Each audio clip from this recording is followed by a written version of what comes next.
يا دكتور انا عملت لها كل حاجة وبرضه مش راضية.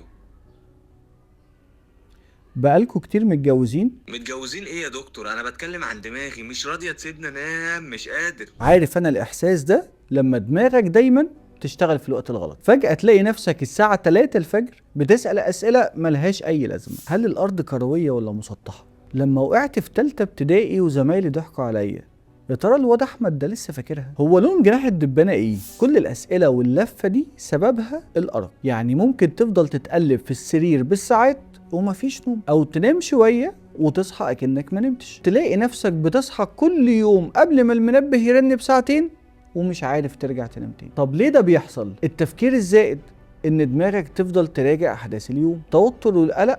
لو في مشكلة شاغلة دماغك فالنوم هو اخر حاجة عقلك هيحب ان هو يعمل. كمان استخدام الموبايل قبل النوم، الاضاءة الزرقاء بتخدع عقلك وتخليك معتقد ان انا لسه بالنهار. وطبعا الكافيين والمنبهات، لو بتشرب قهوة أو شاي في وقت متأخر أثناء النهار. وفي أسباب تانية زي نقص بعض الفيتامينات أو مشاكل في الغدة الدرقية، وطبعا الاكتئاب. طب وإيه الحل؟ حاول تلتزم بميعاد نوم ثابت كل يوم حتى في الأجازات، وتبعد عن الموبايل أو التلفزيون قبل النوم بساعة واحدة على الأقل. ولو الأفكار مش سايباك وبتزن على دماغك، جرب تكتبها في نوت كأنك بتفضي دماغك قبل ما تدخل تنام. خفف الكافيين خصوصا بعد العصر واستبدله ببعض المشروبات الدافية المهدئة. جرب تمارين الاسترخاء لأنها هتساعدك على تهدئة الجسم والعقل. وتأكد إن أوضتك ضلمة وهادية علشان أي إضاءة عالية ممكن تعطل أو تعيق النوم. لو عملت كل ده والمشكلة ما زالت مستمرة،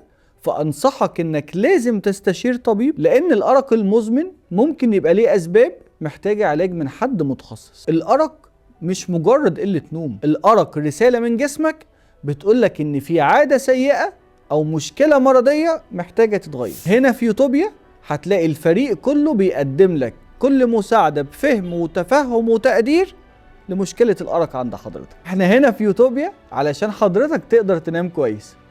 يلا تصبحوا على خير، نام واقفل الريد.